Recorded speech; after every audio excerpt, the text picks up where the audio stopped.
Hi, I'm Mina. And I'm Yules. Thanks for tuning in to Artificially Informed.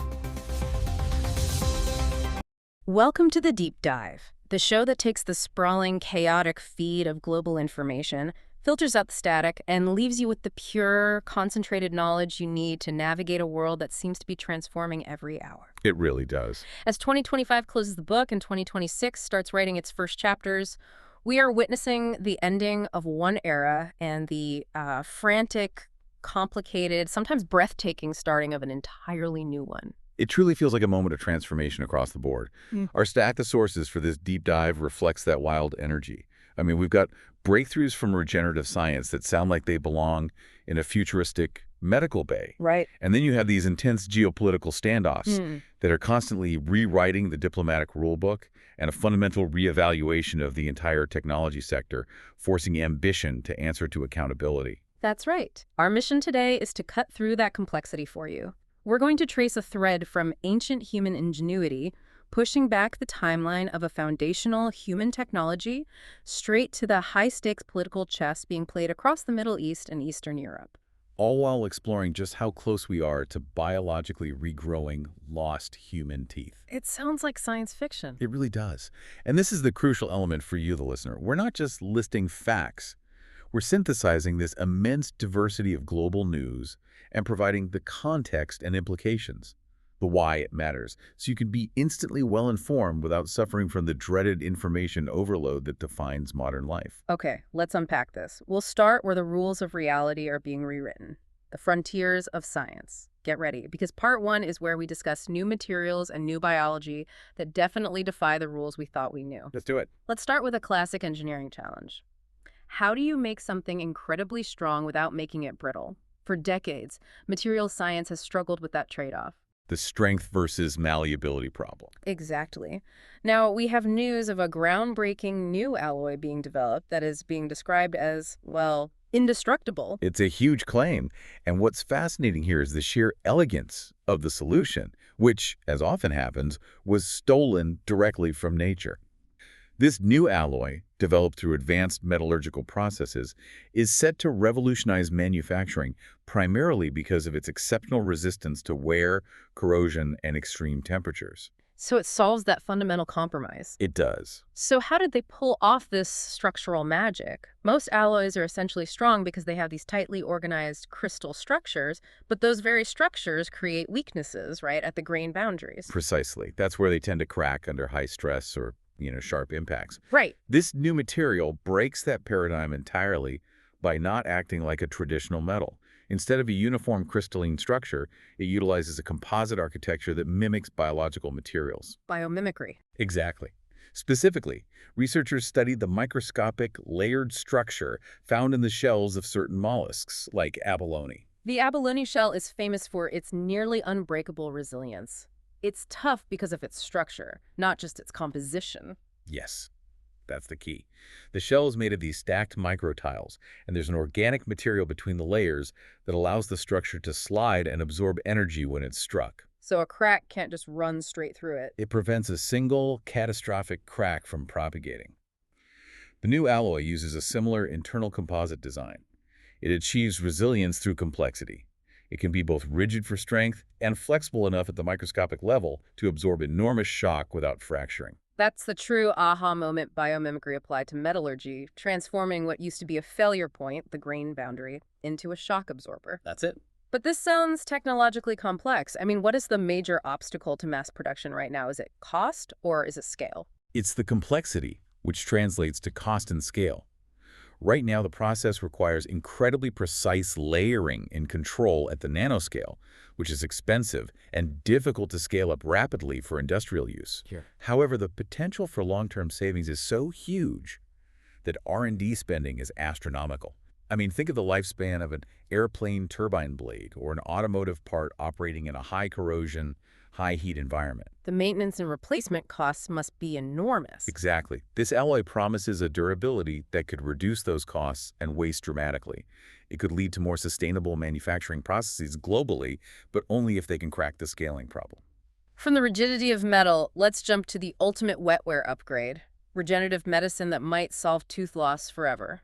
This is one of my favorite stories. We are talking about the potential for a genuine third set of human teeth. A third set. Researchers in Japan, notably Dr. Katsu Takahashi at the Medical Research Institute Kitano Hospital, are pioneering clinical trials for a drug that could allow humans to regrow lost teeth within 4 years. That sounds like pure science fiction.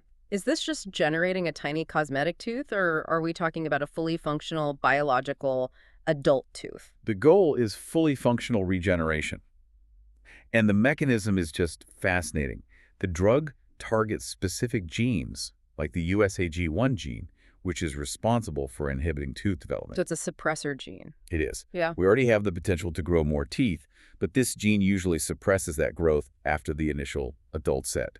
Early animal studies were spectacularly successful in demonstrating that inhibiting USAG1 significantly increased the number of teeth produced in test subjects. And now they're moving to human trials. They are. They're moving forward with human trials precisely because the early evidence suggests genuine biological regeneration is possible. If these trials maintain momentum, what does this actually mean for dentistry and public health, and when can we see this applied?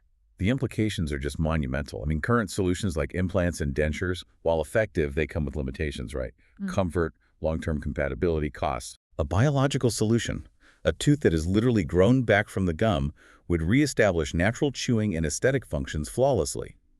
Researchers are highly optimistic. They believe that if clinical trials remain favorable, a commercially available medication could be on the market by the year 2030. By 2030, that's just around the corner. It is. It could potentially make tooth loss a relic of the past and alleviate significant public health concerns related to preventable oral diseases. Imagine the economic and quality of life impact globally. That is truly revolutionary. From the future of human biology, let's travel way, way back in time to the mastery of our own distant past, because a discovery in England is forcing us to rethink the timeline of human technological development. Yes, this takes us to the intersection of archaeology and technological history, specifically at the Barnum site in eastern England.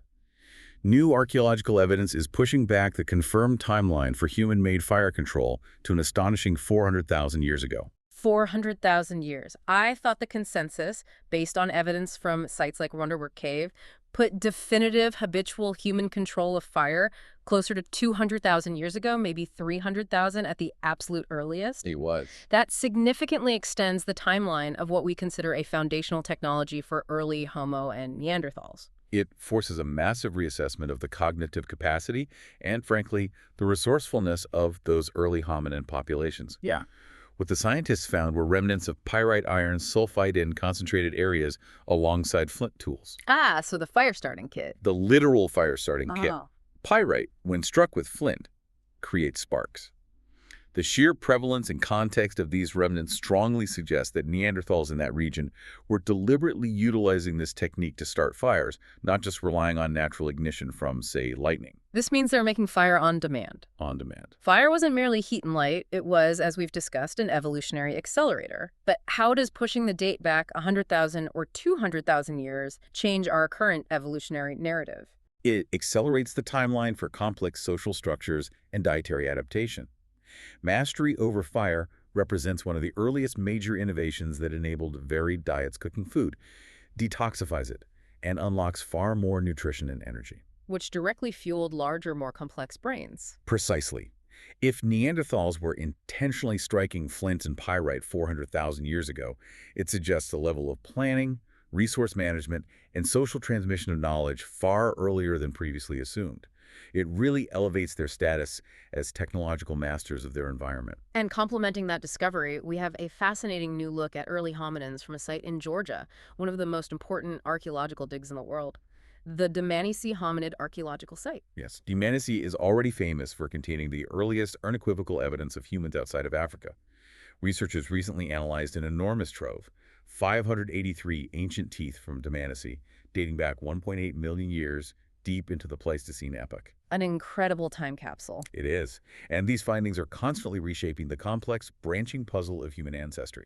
Why focus so heavily on teeth? What can hundreds of ancient teeth tell us that, say, skeletal remains cannot? Teeth are incredible, resilient markers.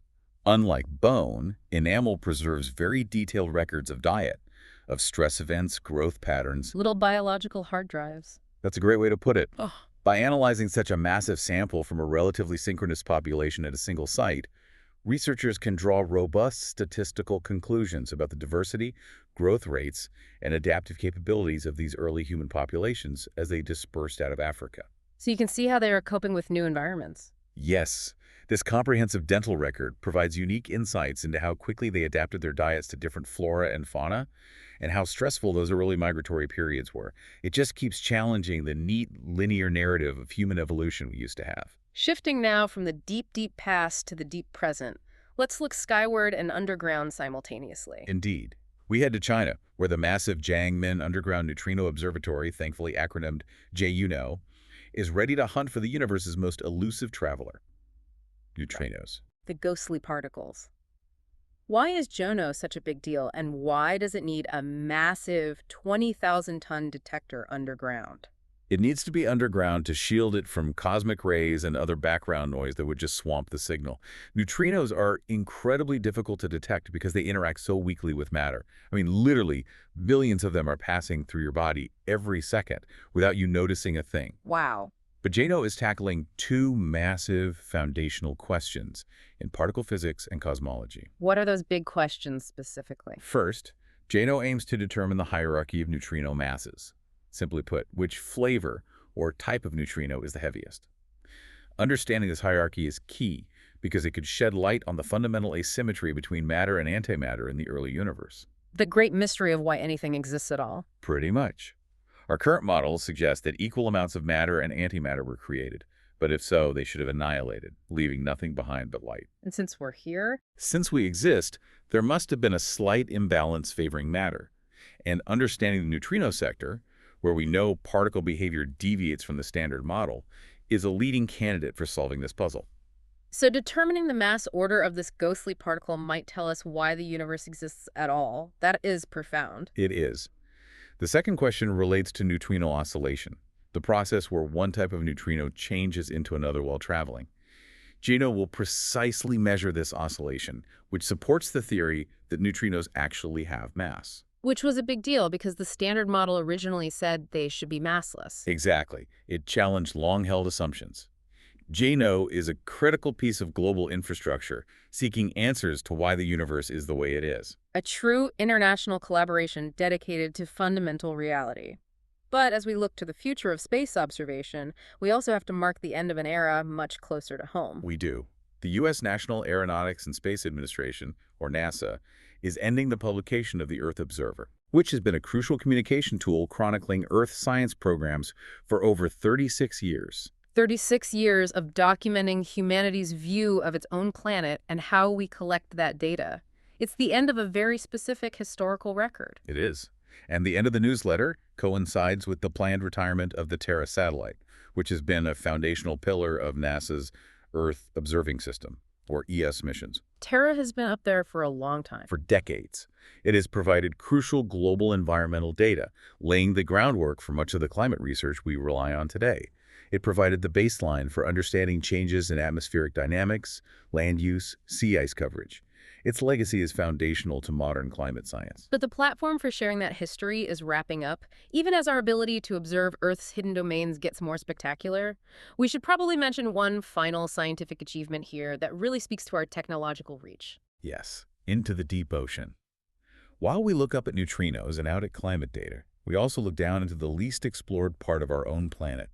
Researchers with the Schmidt Ocean Institute recently captured breathtaking footage of a juvenile colossal squid No way. using their remotely operated vehicle, or ROV, named Sebastian. That's incredible. Colossal squid are notoriously elusive. I mean, what does the footage actually tell us other than that they exist? Well, just capturing high-quality video of such a rare creature demonstrates the staggering technological capability of these deep-sea exploration vehicles.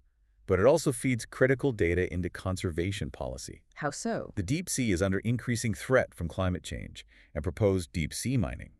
Seeing rare megafauna like the colossal squid confirms that these ecosystems are fragile, highly biodiverse, and require specific protection measures before we blindly move forward with commercial exploitation. It connects deep ocean science directly to high-stakes policy. The data lives on, but the platform for sharing that history is wrapping up. That brings us neatly into our next section, which is about the biggest shift of the year. the changing landscape of technology, and the hard realities of climate change. A base shift. If 2024 was the year of AI ambition and, let's be honest, rapid, reckless growth, then 2025 was undeniably the year of the AI vibe check. That's the perfect term for it. The atmosphere around artificial intelligence shifted radically from extreme speculation and venture capital frenzy to a necessary dialogue rooted in accountability, sustainability, and ethics. Absolutely. Early 2025 was characterized by these massive funding raises and infrastructural pledges that were bordering on utopian. But mounting technical and ethical pressures revealed cracks in that initial unbridled enthusiasm, forcing the industry to slow down and look critically at itself. This shift culminated in a major globally focused event in the latter half of the year, didn't it? It did. The 2025 Paris AI Action Summit, co-chaired by French President Emmanuel Macron and Indian Prime Minister Narendra Modi, served as a crucial turning point. They brought together over 1,000 representatives from governments, businesses, and academia. And what was the big takeaway? A decisive moment was the unveiling of the International AI Safety Report, which was blunt, really blunt, about the systemic and existential risks associated with rapidly evolving AI technologies. So the focus definitively moved from how fast can we go to how safely and sustainably can we operate. That's the core tension. Discussions heavily emphasize the urgent need to balance the ethical and the ecological impact of AI development. We often forget AI uses enormous resources and power. These massive data centers require constant, intense cooling. The environmental footprint is huge. It's massive, and industry giants like OpenAI and Google were specifically called upon to lead the charge toward responsible innovation, mitigate AI's environmental footprint, and ensure that the technology doesn't exacerbate societal inequalities. You can see that chaotic pivot reflected in some of the high-profile leadership drama, too. Indisputably. You cannot talk about 2025 AI without mentioning Sam Altman's high-profile, tumultuous year, including his temporary ousting and immediate swift return. That was wild. It was. That incident alone reflected the volatile governance dynamics and the existential stakes felt by the tech elite. And his subsequent offer of a hefty $555,000 salary for a head of preparedness role. A role just for preparing for doomsday scenarios. Yes, a position dedicated solely to anticipating and preparing for existential, catastrophic risks. It perfectly encapsulates the industry's mix of ambition and deep-seated paranoia. Moving from the largest corporations to the niche shifts in how we work, the rise of hybrid arrangements is driving demand for very specific new tools designed to bridge the digital and physical divide. Yes, the permanent hybrid work environment, where remote and in-person interactions coexist, has created a niche for specialized tools like the Plod Note Pro. What is that exactly? It's an artificial intelligence recording device. It's designed to capture thoughts and discussions, whether you're in a meeting or just have quick verbal notes, and then make them instantly retrievable and searchable without the hassle of manual transcription. So it's for people who need perfect records but are always on the move. Exactly. It caters directly to professionals who need detailed records and maximum efficiency across fragmented workspaces. And then there's the creator economy, which is apparently changing how we measure success entirely, moving away from simple popularity contests. That's one of the most significant sociological and economic shifts of the year. Executives from major platforms are now publicly arguing that raw follower counts have never mattered less. Really? That seems counterintuitive. Well, because platform algorithms now dominate content visibility and reach, the focus has entirely shifted away from those vanity metrics to genuine engagement metrics, deep interaction, community building, conversion, and measurable influence. So it's quality over quantity. The algorithm, in a way, is forcing authenticity. That's a great way to put it. This shift is even reaching the legislative halls of the U.S. Congress, showing just how embedded this economy has become. It is.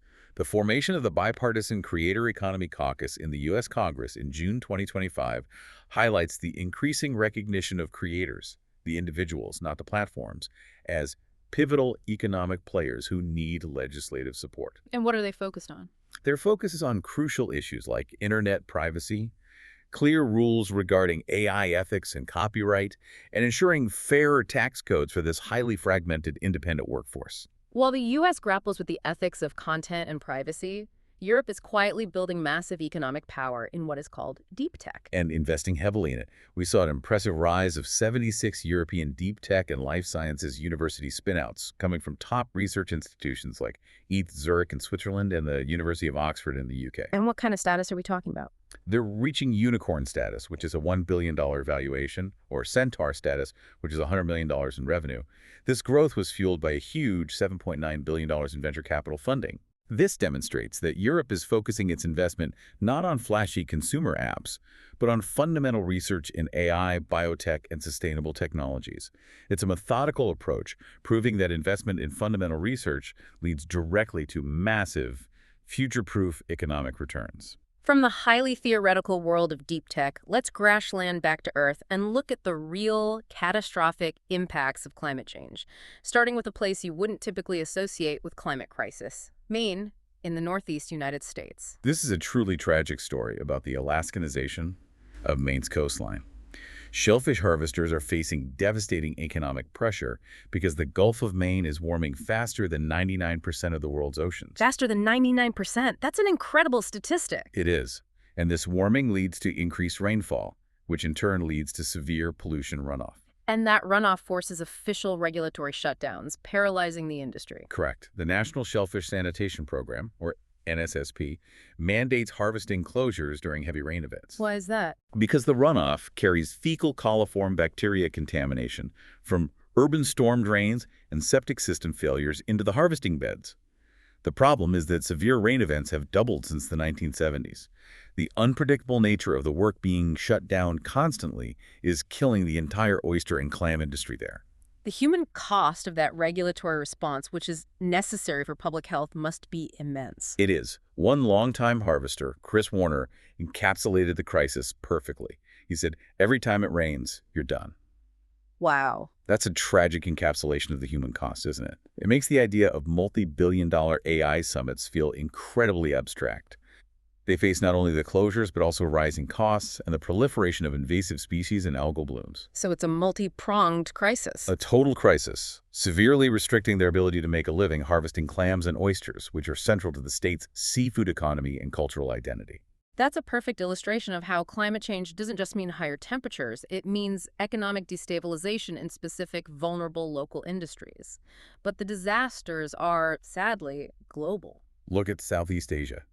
The catastrophic Sumatra floods, which resulted in over 1,000 fatalities, were linked directly to ongoing deforestation and poor forest governance, not just heavy weather. So it's human action exacerbating a natural event. Exactly. This type of disaster is not isolated. We see the same pattern tied to environmental degradation, the replacement of crucial native forests with palm oil and rubber plantations in Thailand, Malaysia, and Vietnam. It underscores a political failure to prioritize conservation over short-term economic gains. And the planetary feedback loops are accelerating. We've discussed the Arctic before, but new data is confirming that the vicious cycle is getting worse. It's getting much worse. Scientists have definitively confirmed a dangerous natural and anthropogenic feedback loop that is accelerating Arctic warming at several times the global average. Explain that loop for us. When sea ice and permafrost thaw, they expose dark ocean water and soil, which absorb more sunlight, leading to more warming. It's called the albedo effect. This amplification loop leads to massive temperature increases. The consequences, including the release of huge amounts of stored carbon and methane, will extend well beyond the polar region, affecting global weather patterns and sea levels. And the environmental threat isn't just large-scale like melting permafrost, it's microscopic too. We have new science on the hidden dangers of microplastics. This research reveals a hidden chemical danger. Microplastics in waterways are not just physical pollution, tiny pieces of solid trash. Spurred by sunlight exposure, they are continuously degrading and leaching invisible clouds of complex dissolved organic compounds into the water. Wait, so it's not just the plastic itself that's the problem, but the invisible chemical signature it leaves behind? Precisely.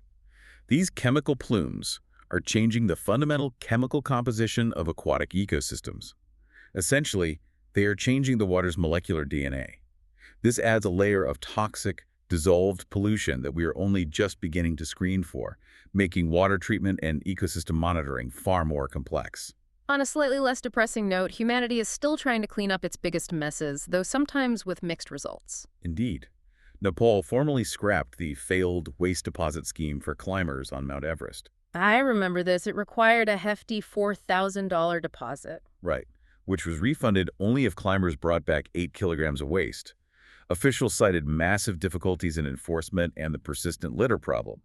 They acknowledged that simply throwing money at the problem wasn't working to compel compliance among climbers. So back to the drawing board on that one. It seems so. They will now have to explore broader, more systemic strategies. And while the high peaks face litter problems, people in the Midwest and Northeast of the U.S.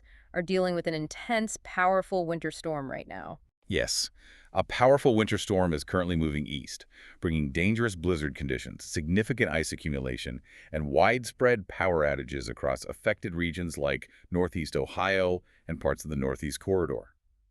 Emergency services are on high alert, emphasizing the treacherous travel conditions. A reminder that nature still holds the ultimate authority. Always. That brings us sharply into part 3, where the geopolitical chessboard is getting extremely crowded, tense, and unpredictable. We begin in Eastern Europe, where the war between Russia and Ukraine continues its relentless escalation, defined often by strategic strikes and dueling narratives. And the most dramatic recent incident was the alleged drone attack targeting Russian President Vladimir Putin's official residence. Russia claimed that Ukraine used an unprecedented 91 drones in this attack, swiftly labeling it an act of state terrorism, intended to disrupt the conflict and ongoing peace efforts. The rhetoric from Moscow was designed to provoke extreme international condemnation and solidify domestic support. But Ukraine's response was immediate, firm, and skeptical. President Volodymyr Zelensky strongly denied the attack, calling the entire set of claims typical Russian lies.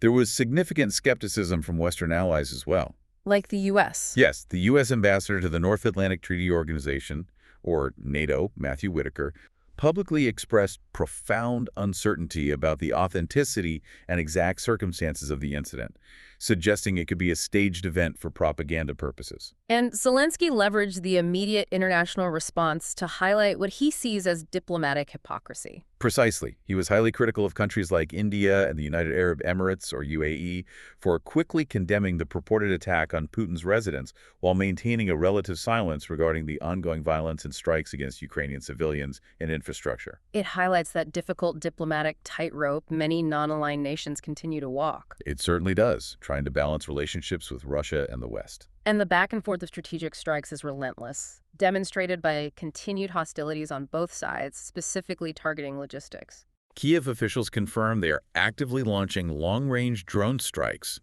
on key Russian logistics and oil facilities, targeting Russia's ability to fuel its military and fund the war. Hitting them where it hurts. Exactly.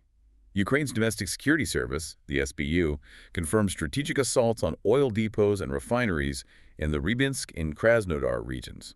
Meanwhile, tragically, Russian strikes continue to injure civilians, including children, in cities like Odessa, underscoring the relentless and devastating human cost of this grinding conflict. Switching continents, let's turn our attention to the Western Hemisphere and a significant, perhaps unprecedented, escalation of U.S. hard power in Latin America. President Donald Trump confirmed that the United States conducted its first land strike in Venezuela. A land strike. A land strike. The target was a dock facility allegedly used for loading boats carrying illegal drugs. This marks a new, aggressive phase of hard power usage in the broader pressure campaign against the Nicolas Maduro regime. Wait, a U.S. land strike on Venezuelan soil? That is a massive violation of sovereignty and a huge escalation. What was the reaction from Caracas? The action was met with predictable resistance and swift denial from Caracas. Maduro claims that Venezuela has an exemplary model in fighting narco-trafficking, citing recent successes. So they're pushing back on the entire premise of the strike. Completely. The Venezuelan National Bolivarian Armed Forces, or FANB, highlighted their counter-narcotics efforts, including the destruction of several aircraft near the Brazil border and the seizure of over 52,000 kilograms of drugs in 2025 alone, attempting to counter the narrative that Venezuela is a narco-state.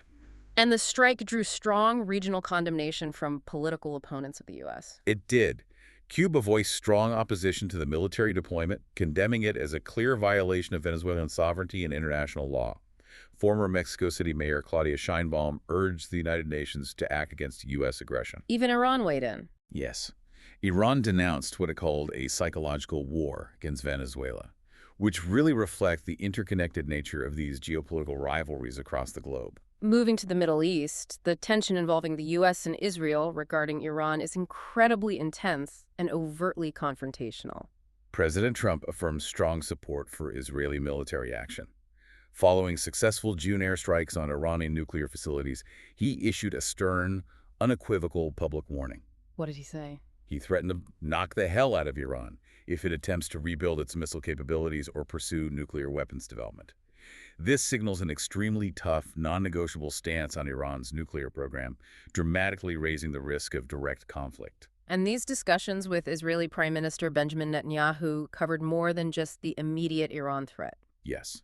They covered the ongoing Gaza ceasefire, with Trump expressing hope for a quick transition to Phase 2, which typically involves prisoner exchanges and further troop withdrawals. What about Lebanon? They also addressed the highly sensitive status of Lebanon, acknowledging the continuing severe threat posed by Hezbollah, but maintaining a measured approach to immediate large-scale Israeli military operations there.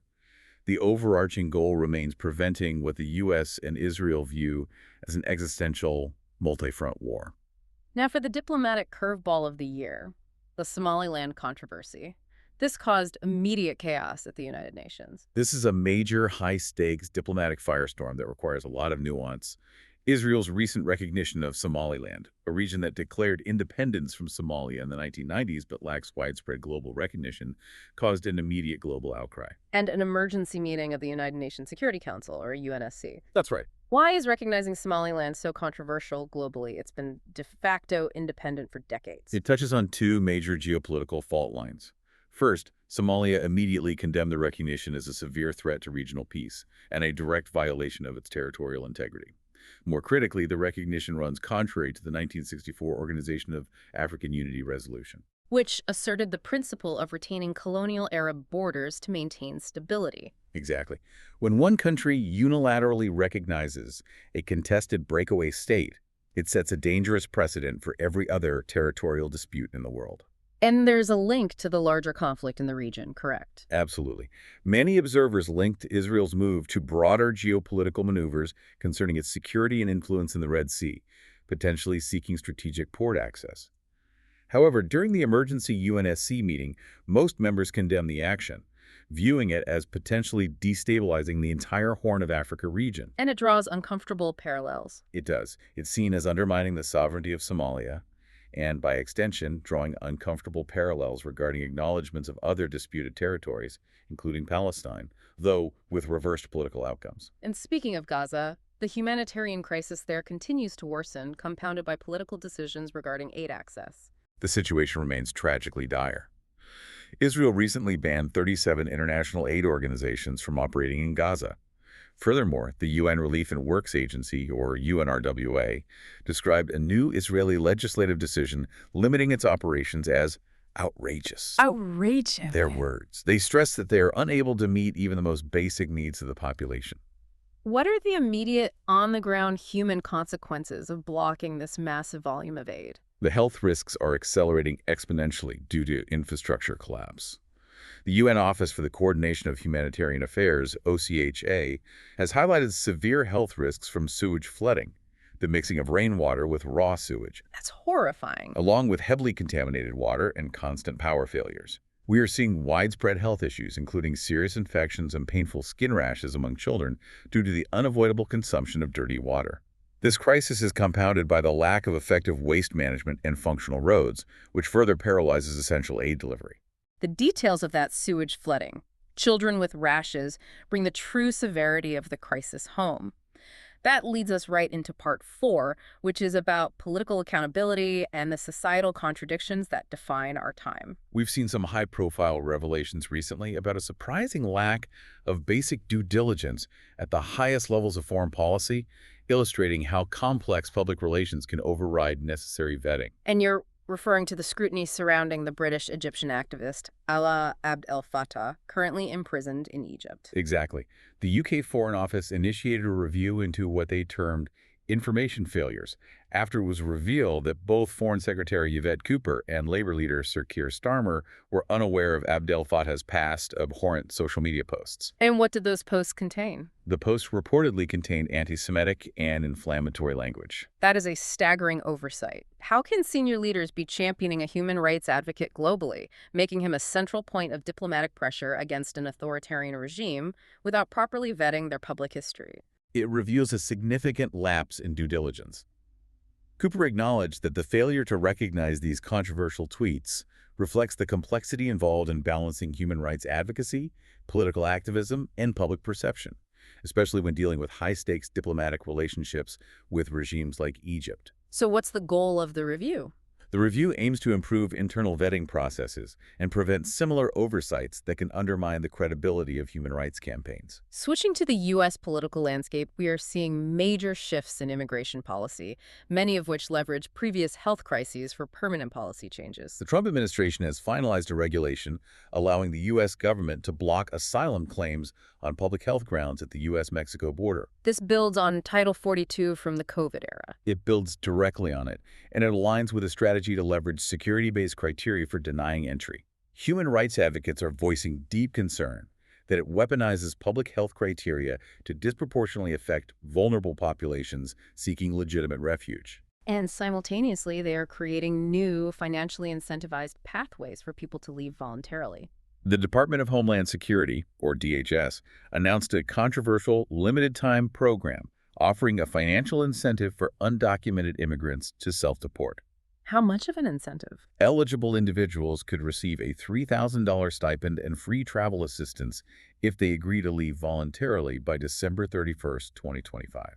While the DHS frames this as an enforcement priority and a humanitarian exit option, legal experts are concerned. What's the concern? They caution that vulnerable migrants might make hasty decisions without comprehensive legal advice, particularly concerning pending asylum claims or their eligibility for other legal pathways. This shift comes amid tragic scrutiny over the oversight and conditions within detention facilities. Yes, within the space of just days, 4 immigrants tragically died while in U.S. Immigration and Customs Enforcement, or ICE custody. 4 people in a few days. Yes.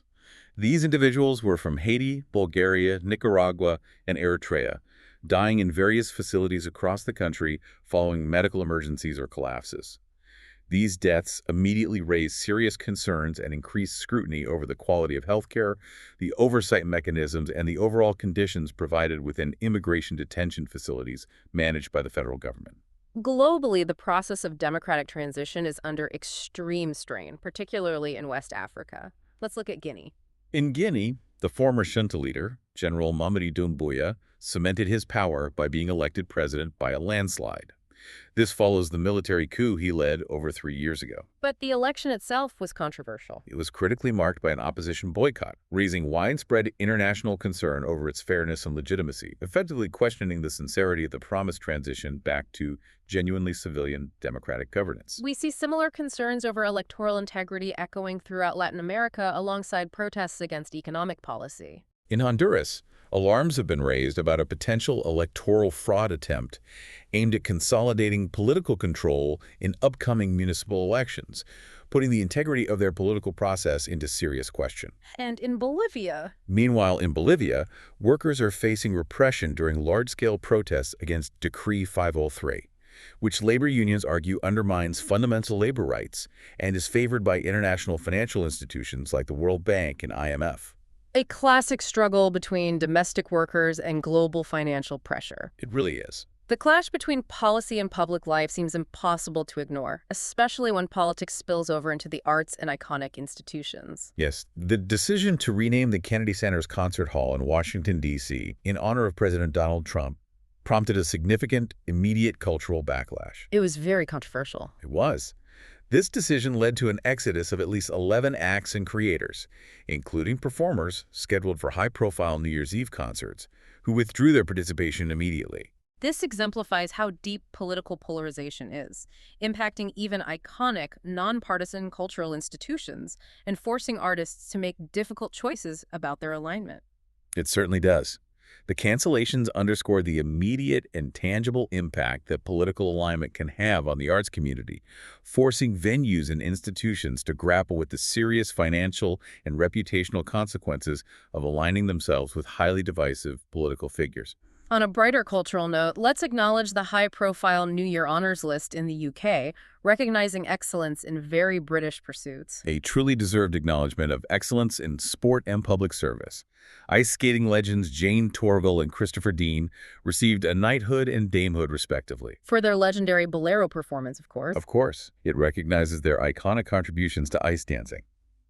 Additionally, Serena Wiegman, the manager of the England women's football team, received an honorary damehood for her pivotal role in advancing women's football and leading the team to major international success. We also have to pause and reflect on the notable losses of 2025. The world said goodbye to several influential figures across politics, religion, and the arts. Among those who passed were Pope Francis, the highly influential and progressive global religious leader. And in music. Rock legend Ozzy Osbourne, known for his unique contributions to heavy metal and cultural rebellion, and the acclaimed actress Diane Keaton, beloved for her distinctive film career. And a very tragic loss as well. Yes. Tragically, we also lost Tatiana Schlossberg, the 35-year-old environmental journalist and granddaughter of John F. Kennedy, who died after a terminal diagnosis of acute myeloid leukemia. Profound losses across many fields. Now, for some of the quirkier stories tied to the end of the year, starting with a moment of brilliant resilience in sports. Darts drama. Darts drama, indeed. Defending champion Luke Littler advanced to the quarterfinals of the PDC World Championship after a tough match against Rob Cross. And he's only 18? Only 18. And despite the intense atmosphere and a booing crowd, Littler showed incredible maturity and humor, thanking the audience afterwards for paying for my prize money. That is fantastic. It reflected his savvy understanding of the sport's commercial dynamics and his unflappable resilience under pressure. And across the globe, New Year celebrations themselves revealed cultural tensions around balancing celebration with public safety. That's evident across Asia and Europe. Multiple cities in China, including Guangzhou and Dongguan, deliberately curbed or canceled public New Year's Eve countdown events at major landmarks. Why was that? This was a direct safety response, influenced by lingering fears of a repeat of the tragic 2014 Shanghai stampede that killed 36 people. They're prioritizing absolute crowd control. And in Sydney. You can contrast that with Sydney, Australia, which used its iconic Harbour Bridge display to prominently project messages of peace and unity following a recent terror attack in Bondi, demonstrating resilience and solidarity through public display. Meanwhile, in Germany, they had their intense annual fireworks debate reignited. The debate over private fireworks is huge in Germany. Fireworks went back on sale despite widespread calls for a ban. A petition signed by 270,000 citizens, along with numerous doctors and police organizations, advocates for a ban. Why such strong opposition? Due to the high volume of safety hazards, severe injuries, and casualties seen in previous New Year's Eve festivities.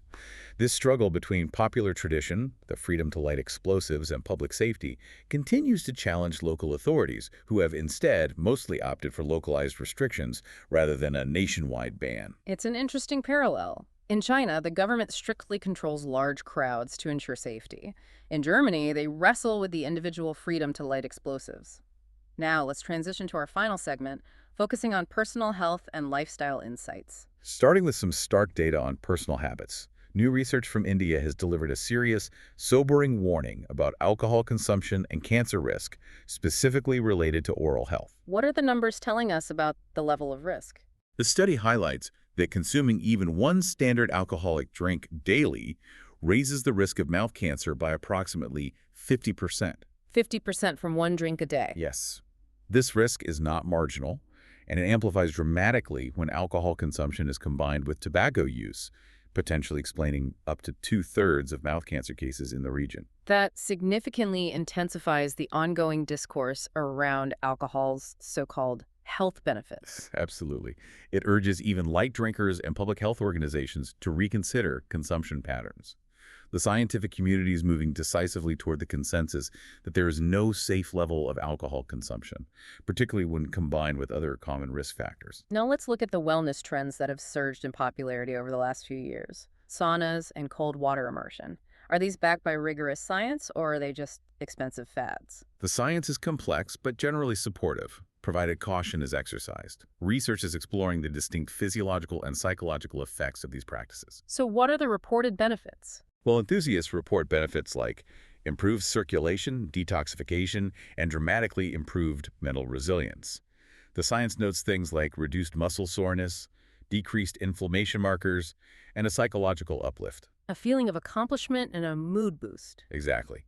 However, experts stress that these practices, especially cold immersion, carry serious risks for individuals with underlying cardiovascular or specific health conditions and must be approached carefully and gradually. Shifting to mental health, we have fascinating research on attention deficit hyperactivity disorder, or ADHD, which often focuses solely on the challenges and deficits.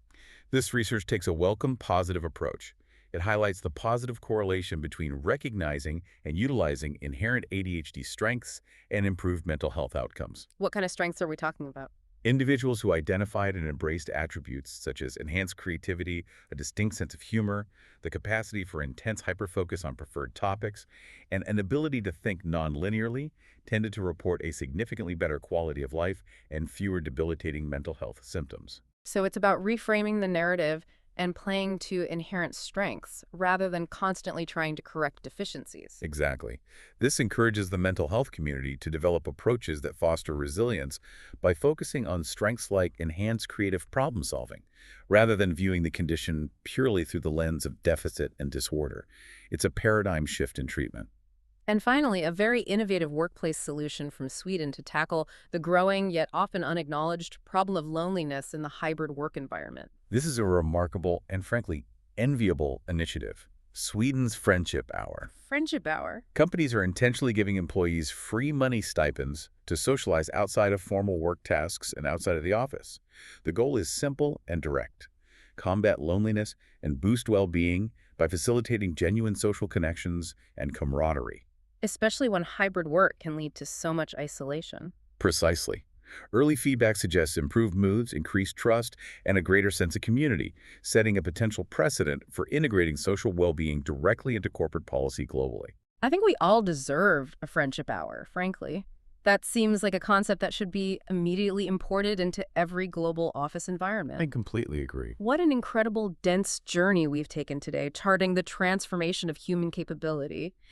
We went from the prehistoric mastery of fire 400,000 years ago to the possibility of regrowing lost teeth in 5 years. It's an amazing scope. We covered the profound changes occurring in science, the shifting metrics of the digital economy where engagement decisively trumps follower count, and the sheer complexity of geopolitics stretching from the U.S. land strike in Venezuela to the Somaliland recognition controversy that ignited a chaotic emergency session at the United Nations. The overriding theme, as always, is interconnectedness and the velocity of information.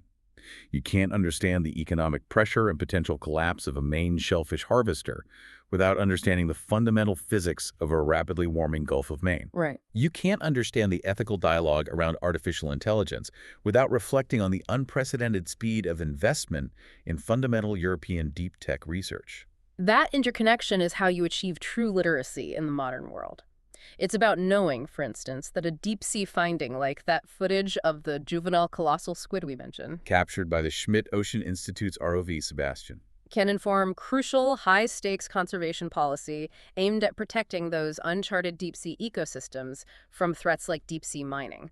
It all circles back. So if 2025 was the year AI got a necessary vibe check on accountability, forcing us to think critically about the technology we are creating. And at the same time, we're pushing back the timeline of human technological history by millennia, forcing us to reevaluate who we are and what we know. Then what are the limits of our self-correction, both technologically and historically, as we look to 2026? Are we truly learning from the past fast enough to govern the future? That is the provocative question we leave with you.